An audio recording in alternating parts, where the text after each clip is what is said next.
Hello friends, welcome to the channel. आज की हमारी क्लास है। आज से हम लोग नया टॉपिक स्टार्ट कर रहे हैं। नाम है उसका सिंगुलैरिटी। ठीक, आज से हमारा एक नया टॉपिक स्टार्ट हो रहा है कॉम्प्लेक्स एनालिसिस में।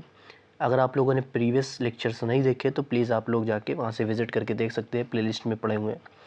अगर आप लोगों को यहीं से स्टार्ट करना है तो आप यहाँ से फर्दर स्टार्ट कर सकते हैं। क्यों? क्योंकि ये हमारा नया टॉपिक आज से स्टार्ट हुआ है। ठीक, सबसे पहले बात करेंगे सिंगुलैरिटी की। सिंगुलैरिटी से पहले बात करने वाले हम किसकी? Zeros of an analytic function. ठीक, ज़ीरोज़ आप लोगों ने पढ़े होंगे बोर्ड्स के सिलेबस में। जब हम पॉलिनॉमियल पढ़ते थे तब लोगों ने ज़ीरोज़ पढ़ा हुआ है। ठीक, क्या होता था ज़ीरोज़? कि ऐसी वैल्यू x की जहाँ पर पॉलिनॉमियल क्या हो रहा हो, ज़ीरो, वो वैल्यूज़ क्या कहलाती थी? ज़ीरोज़, ये कहलाती थी। ये किसके टर्म में थी? ये टर्म में थी पॉलिनॉमियल्स के टर्म में। यहाँ पे किसके टर्म में? एनालिटिक फंक्शन के टर्म्स में। तो वैसे ही एनालिटिक फंक्शन के टर्म्स में हम इसको लिखेंगे। क्या होती है डेफिनेशन? डेफिनेशन इंपॉर्टेंट है इसलिए मैं इसको लिख के बता रहा हूँ क्या होगी डेफिनेशन। तो zeros a zero of an analytic function f of z is a value of z such that f of z is equal to 0। ये हमारे पास डेफिनेशन बन जाती है किसकी? अपनी ज़ीरोज़ ऑफ एनालिटिक फंक्शन की। That is very very very very most important definition. ये हमारे लिए बहुत ही इंपॉर्टेंट डेफिनेशन बन जाती है जो एनालिटिक फंक्शन के ज़ीरोज़ के बिहाफ पे बनी हुई है। ठीक, अच्छा, बहुत लोग कहते हैं सर आया मतलब कैसे निकालें ज़ीरोज़, हम समझ नहीं पा रहे ज़ीरोज़ कैसे निकालेंगे। मैंने कहा देखिए, जैसे f ऑफ z हमारे पास एग्जांपल के तौर पे दिया गया है क्या? z माइनस का 2। ठीक, f ऑफ z हमारे पास क्या की दिया गया? z माइनस का 2। तो हम ज़ीरोज़ निकालेंगे तो क्या कहेंगे कि for zeros f of z हमारे पास क्या होना चाहिए? 0। तो ज़ीरोज़ के लिए हम z माइनस 2 बराबर क्या करेंगे? 0। तो हमारे पास z की जो वैल्यू आ जाएगी कितनी आ जाएगी? 2। तो ये जो वैल्यू आई है वो क्या है? 0। ये क्या है? ज़ीरोज़ है। एक आ रहा है तो 1 ज़ीरोज़, 2 आएगा तो 2 ज़ीरोज़। 0 मतलब वो उसके बिहाफ पे चला जाएगा इसलिए इसको ज़ीरोज़ ही कहा जाता है। तो हम लिख देंगे 2 is zeros of f of z। ठीक, यहाँ पे एक और कंडीशन आती है। जैसे मान लीजिए हमने लिख दिया f ऑफ z बराबर z माइनस का 2 का होल स्क्वायर, तब भी ज़ीरोज़ के लिए ही काम करेंगे, तब भी वैल्यू z बराबर 2 आएगी। लेकिन 2 नहीं लिखेंगे, यहाँ क्या लिखेंगे? 2,2। यहाँ पे क्या लिखेंगे? 2,2। लेकिन जैसे ही 2,2 लिख देंगे इसका रिलेवेंस तो कुछ है नहीं, क्योंकि अगर मान लीजिए हमने कहा तुमसे कि इस फंक्शन के ज़ीरोज़ का सेट निकालो। ठीक, तो जैसे ही हम सेट पूछेंगे सेट ऑफ ज़ीरोज़, तो आप कहेंगे सर 2,2 तो लिखेंगे लेकिन रिपीटिंग एलिमेंट्स आते नहीं सेट में, तो क्या लिख देंगे? 2। तो इसका और इसका अगर ये दोनों ज़ीरोज़ मतलब दो पॉलिनॉमियल्स के दो एनालिटिक फंक्शन के ज़ीरोज़ दिए गए हैं और इसमें उसमें डिस्टिंग्विश नहीं कर पाएंगे तो कैसे पता लग पाएगा कि फंक्शन का बिहेवियर क्या है, एनालिटिक फंक्शन का बिहेवियर क्या है? तो उसका पता करने के लिए हम लोग एक डेफिनेशन पढ़ेंगे। वो डेफिनेशन क्या स्टार्ट होती है, देखिए डेफिनेशन में लिखने जा रहा हूँ यहाँ पे कि एन एनालिटिक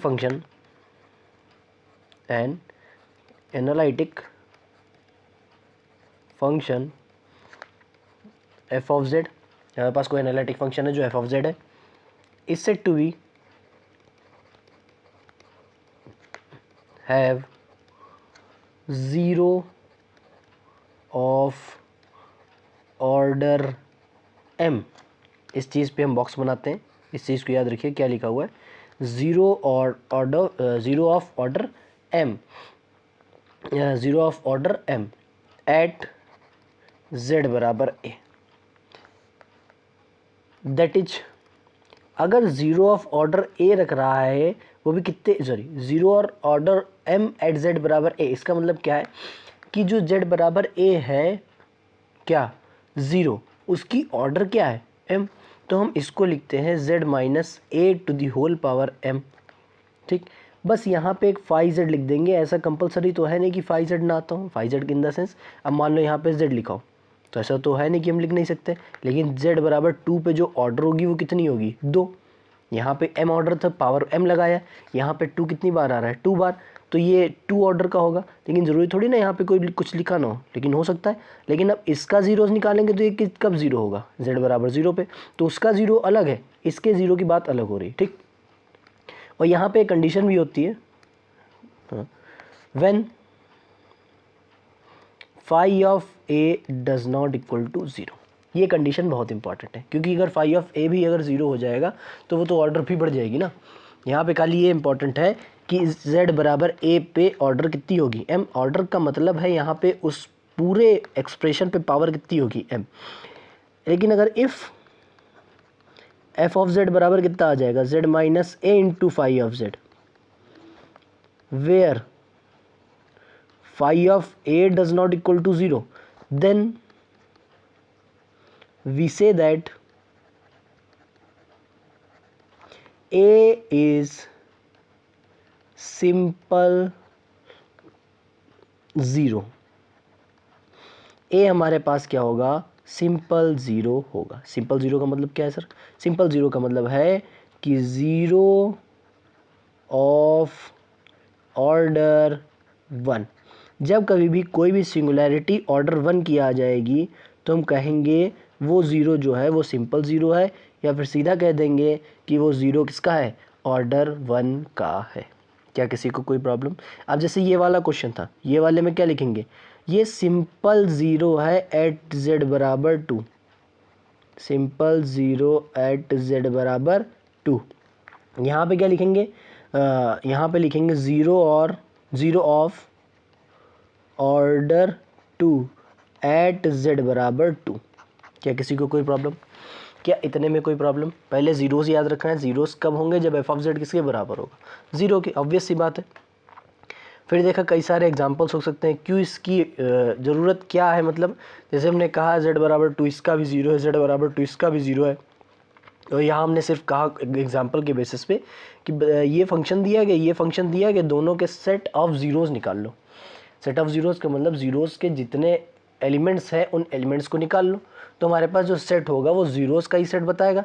तो ज़ीरोज़ का सेट यहाँ पर भी 2 आ रहा है, यहाँ पर भी 2 आ रहा है, तो डिस्टिंग्विश कैसे होगा, वो इस वाले लाइन से डिस्टिंग्विश होगा कि कौन कितने ऑर्डर का रखता है, कौन एक्सप्रेशन पावर 1 का है, कौन सा एक्सप्रेशन पावर 2 का है। ये डिस्टिंग्विश करता है दो हमारे फंक्शंस के बीच में, कौन से, एनालिटिक फंक्शंस के बीच में, ठीक। तो ये हमारी बात हो गई ये ज़ीरोज़ ऑफ एनालिटिक फंक्शन की, ठीक। इसके बाद हम लोग बात कर रहे हैं किसके, सिंगुलर पॉइंट की। कौन सी पॉइंट की, सिंगुलर पॉइंट की। कौन सा पॉइंट है हमारे पास, सिंगुलर पॉइंट। इसी को हम लोग क्या कहते हैं, singularity.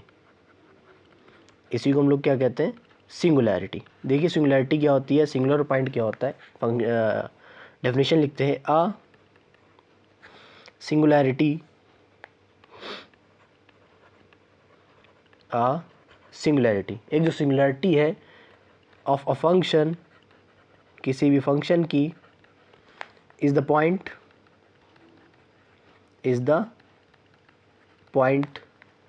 at which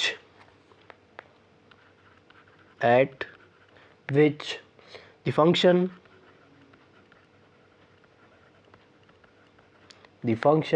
ceases to be analytic,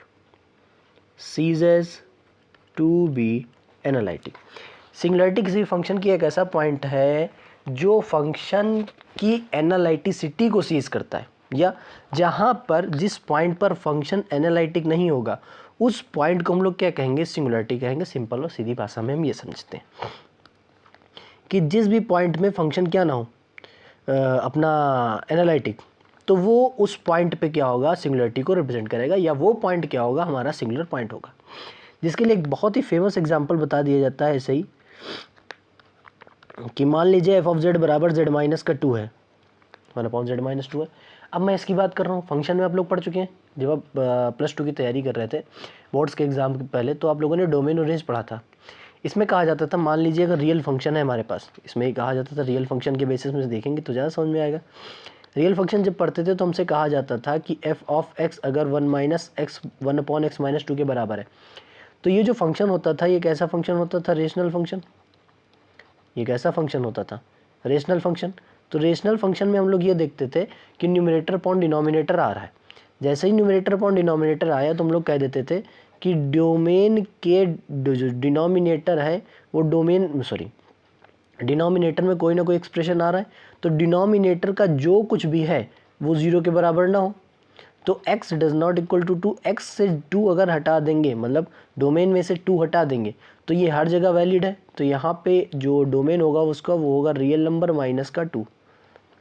मैंने गलत लिख दिया है, रियल को भी सेट में लिख दिया। For all real number minus का 2, ये डोमेन आता था हमारे पास, यही डोमेन आता था।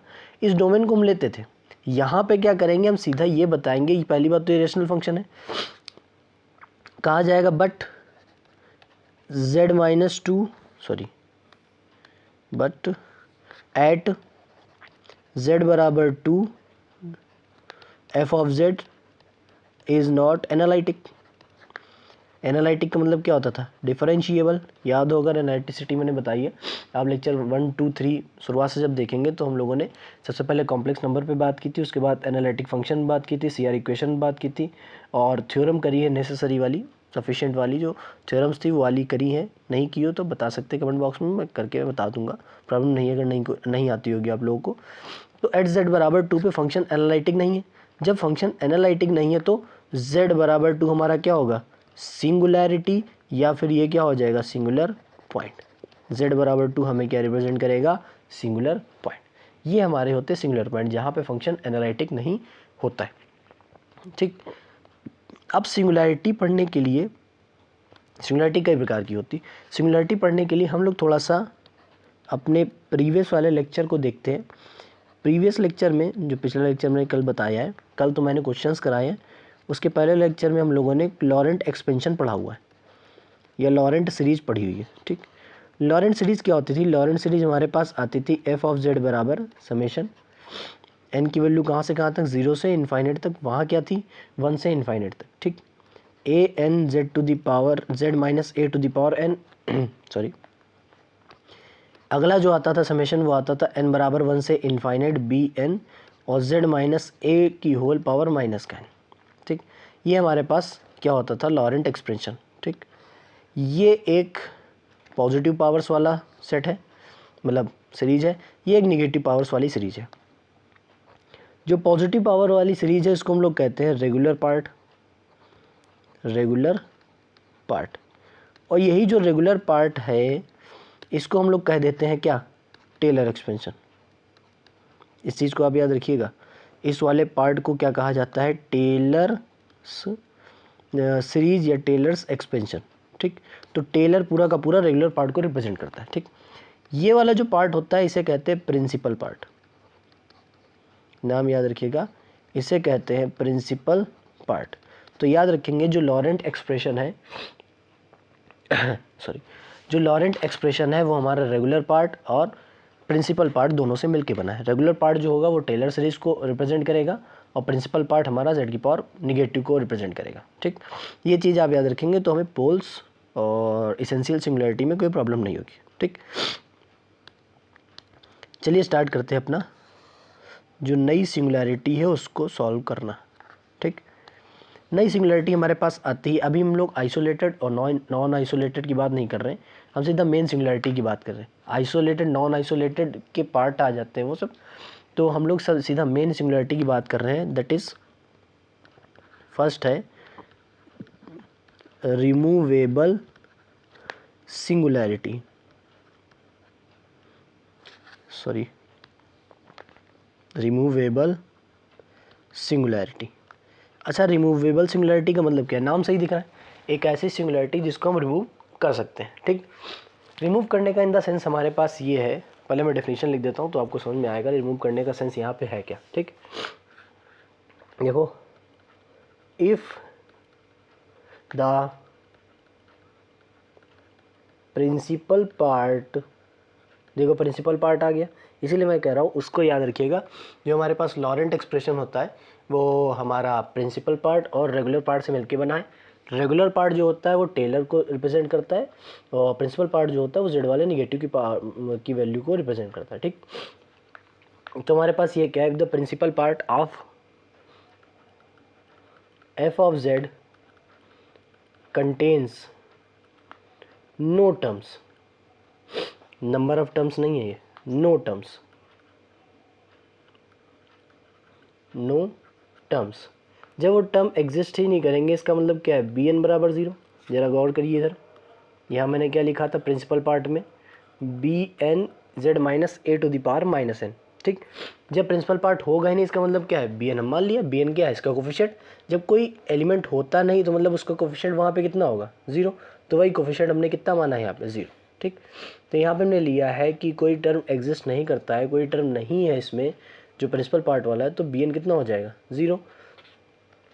Then the singularity, then the singularity z बराबर a is called a removable singularity, is called removable singularity, removable singularity। ठीक, यहाँ पे ये क्या आ जाएगा, removable singularity, such that F of Z हमारे पास क्या है। पहली बात तो हमारे पास जो एफ ऑफ जेड होता है, इसको मैं हटाता हूँ थोड़ी देर के लिए। हाँ, we have F of Z. F of Z जो हमारे पास होता है वो क्या होता है, पूरा का पूरा लॉरेंट एक्सप्रेशन से ये, हाँ लॉरेंट एक्सप्रेशन से ए एन जेड माइनस ए की पावर एन प्लस अगला समेशन एन की वैल्यू 1 से कहाँ तक, इनफाइनाइट तक, बी एन जेड माइनस ए की पावर माइनस एन। ठीक, ये जो हमारा पार्ट था वो क्या था, उसको मैं शॉर्ट फॉर्म में लिखूंगा, रेगुलर पार्ट था। और ये वाला जो पार्ट था वो कौन सा पार्ट था, प्रिंसिपल पार्ट था। तो यहाँ पे दिया गया है but given in removable singularity, removable singularity, इसमें क्या दिया गया है कि प्रिंसिपल पार्ट हमारे पास एग्जिस्ट नहीं करता है। प्रिंसिपल पार्ट एग्जिस्ट नहीं करने का मतलब बताया हमने कि बी एन की वैल्यू कितनी होगी, हमेशा ज़ीरो। यहाँ पे जो बी एन दिया गया वो हमेशा कितना है, ज़ीरो। तो बी एन बराबर भैया ज़ीरो रख दो। जैसे ही बी एन ज़ीरो रखेंगे प्रिंसिपल पार्ट खत्म हो जाएगा, तो हमारे पास एफ ऑफ जेड क्या आ जाएगा, समेशन एन की वैल्यू ज़ीरो से infinite A N Z minus A to the power whole N, यही आएगा। सो z बराबर a इज़ रिमूवेबल सिंगुलैरिटी। तो इस समय जो हमारे पास z बराबर a है सिंगुलैरिटी, वो हमारे पास क्या है, रिमूवेबल सिंगुलैरिटी। क्या इस बात से कोई प्रॉब्लम आप लोगों को? तो यहाँ पे z बराबर a क्या है, रिमूवेबल सिंगुलैरिटी। ये हमारे पास टॉपिक हो जाता है पूरा अपना रिमूवेबल सिंगुलैरिटी का। एक और पॉइंट यहाँ पे आता है, सरल है ज़्यादा, ठीक, समझने में कोई दिक्कत नहीं है उसको, कि कहा जाता है आ सिंगुलैरिटी, सिंगुलैरिटी z बराबर a is called the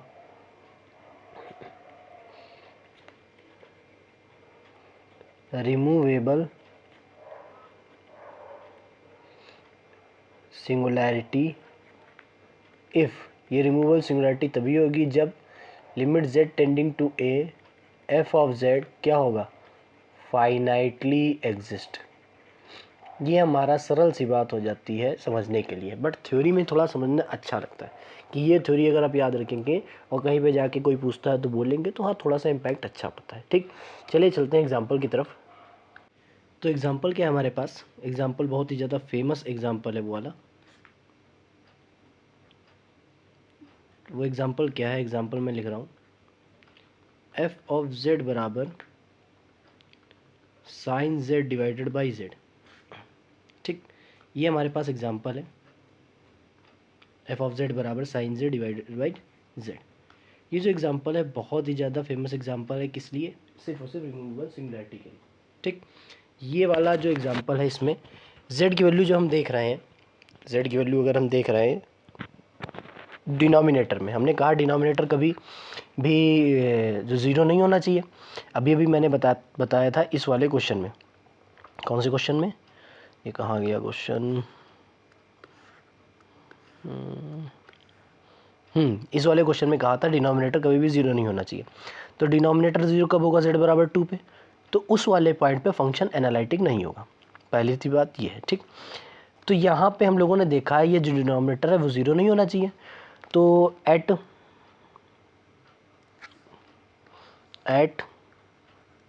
z बराबर zero function is not analytic. Function analytic नहीं होगा, क्यों? z बराबर ज़ीरो पे जो एनालिटिसिटी है वो सीज हो रही है, ठीक। z बराबर टू पे जब एनालिटिसिटी z बराबर ज़ीरो पे जब एनालिटिसिटी सीज हो रही है तो फंक्शन एनालिटिक नहीं होगा। जब फंक्शन एनालिटिक नहीं होगा तो हम क्या करेंगे, इसमें पूछेंगे सिंगुलैरिटी भैया आपके पास कौन सी है ये तो बताओ, ठीक। सबसे पहले हम एक्सपेंशन लगाएंगे, सबसे पहले हम क्या लगाएंगे, एक्सपेंशन लगाएंगे। देखिए तो एफ ऑफ जेड हमारे पास क्या है, 1/z multiply by sine Z. तो एक्सपेंशन के तौर पे हमारे पास साइन जेड का जो सीरीज है वो हमें पता है, साइन जेड की सीरीज सबको याद होनी चाहिए, ठीक। क्या होती है, z minus Z cube by 3 factorial plus z to the power 5 by 5 factorial minus z to the power 7, ऐसे ही और टर्म्स आते जाएंगे। यहाँ पे हम जैसे ही सीरीज़ को ओपन कर देंगे, ऑन कर देंगे 1/z से मल्टीप्लाई करके, तो आ जाएगा z square by 3 factorial plus z की power 4 by 5 factorial dash dash dash.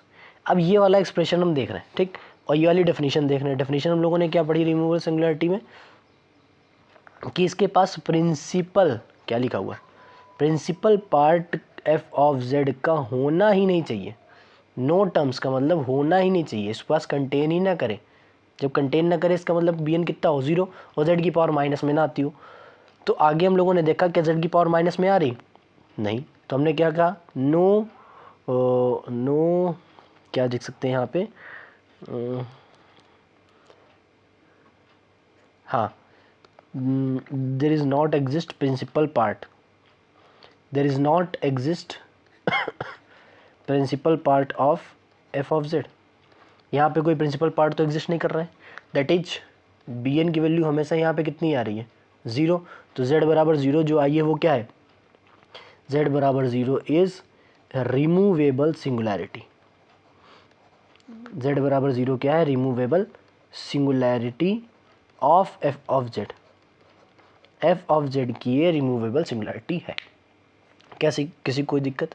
ठीक सर इतना समझ गए, लेकिन ये वाला पार्ट भी तो समझाइए, ये वाला भी समझाएंगे। ये वाला क्या कहता है कि अगर हम किसी भी लिमिट की वैल्यू निकाल रहे हैं उस पॉइंट पे, फंक्शन की जिस पॉइंट पे वो सिंगुलैरिटी को दिखा रहा है सॉरी एनालिटिसिटी को सीज दिखा रहा है, ठीक।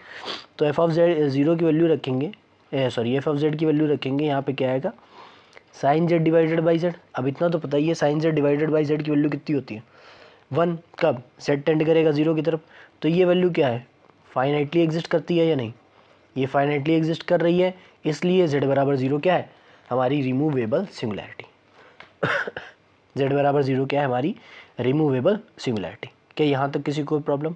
नहीं सर। चलिए स्टार्ट करते हैं अपनी अगली डेफिनेशन। अगली डेफिनेशन क्या होती है, अगली डेफिनेशन है हमारी पोल। अगली जो डेफिनेशन है वो हमारी क्या है, पोल। देखिए if the principal part if the principal part of f of z contains a finite number of terms, ये मैंने शायद इसको गलत लिख दिया है, इसको आप सही कर सकते हैं, PAL होगा सॉरी, अगर कहीं पे गलत लिखा हो तो प्लीज़ आप लोग सही लीजिएगा उसको, वो जल्दीबाजी में हो जाता है। Contains a finite number of terms, contain कर रहा है कितने, फाइनाइट नंबर ऑफ टर्म्स को, that is B N is equal to zero for all N is greater than और इक्वल टू एम, ठीक। बी एन की वैल्यू ज़ीरो होगी but M term तक ज़ीरो नहीं होगी, लेकिन एम टर्म के बाद आराम से ज़ीरो हो जाएगी, ठीक। सो देन द सिंगुलैरिटी, ये बार बार गलत हो रहा है मुझसे, सिंगुलैरिटी एट z बराबर a is called the pole of order m, pole of order m of f of z। A pole of order 1, ये तो पता ही है, याद हो जाए, pole of order 1 is a simple pole. वैसे ये भी सिंपल ज़ीरो बताया था, वैसे ही यहाँ पे क्या आया है, सिंपल पोल। इस चीज़ को आप लोग याद रखिए, बहुत इंपॉर्टेंट डेफिनेशन है। पोल तो होना ही है, पोल तो इतना इंपॉर्टेंट है कुछ कहने को नहीं, ये तो बहुत ही ज़्यादा इंपॉर्टेंट है। ठीक, चलिए स्टार्ट करते हैं एग्जाम्पल के तौर पे अपना। पहले देखते हैं यहाँ पे जो एफ ऑफ जेड है, ये लिखने को हम लिखेंगे क्या, n बराबर 0 से इनफाइनेट ए एन जेड माइनस ए की power n plus summation n की वैल्यू 1 से कहाँ तक, इन m तक एग्जिस्ट करेगी, m के बाद 0 हो जाएगी, बी एन और z माइनस ए की होल पावर माइनस का n। ठीक, तो ये m लिखा है भाई साहब, ये m लिखा था। ठीक, यहाँ क्या लिखा था, m। यहाँ लिख देंगे हम, यहाँ लिख देंगे हाँ, B N is equal to 0 for all n is greater than m। ठीक, बी एन की वैल्यू m तक सिर्फ और सिर्फ 0 नहीं है, m के बाद जितने टर्म आएंगे उनकी वैल्यू हमेशा क्या हो जाएगी, 0। ठीक, तो उस समय जो पोल ऑफ ऑर्डर होगी वो कितनी हो जाएगी, n, सॉरी जो पोल ऑफ ऑर्डर होगी वो सॉरी m हो जाएगी, m, ये m है ना, m हो जाएगी। ठीक, यहाँ पे पोल ये आ जाएगा। ठीक, हम जितने अपॉन की बात करते हैं ना, अपॉन वाले की, वो सब पोल्स होते हैं। ठीक, बट वो अगर रिमूव हो सकता है, रिमूवल सिंगुलरिटी है, रिमूव अगर हो सकता है तो वो रिमूवेबल सिंगुलरिटी है।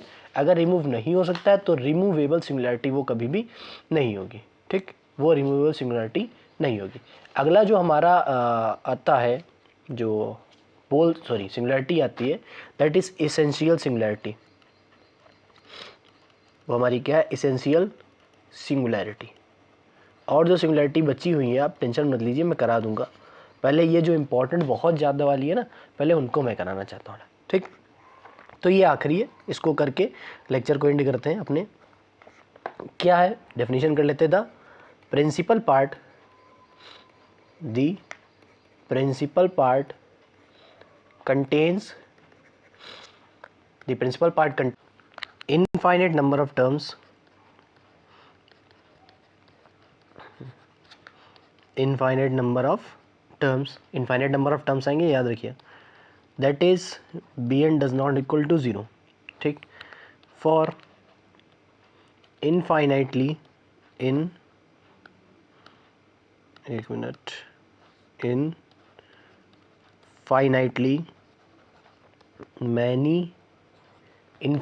Many number of terms, infinite many values of n, many values of अपना आएगा n, देन z बराबर a इज कॉल्ड इसेंशियल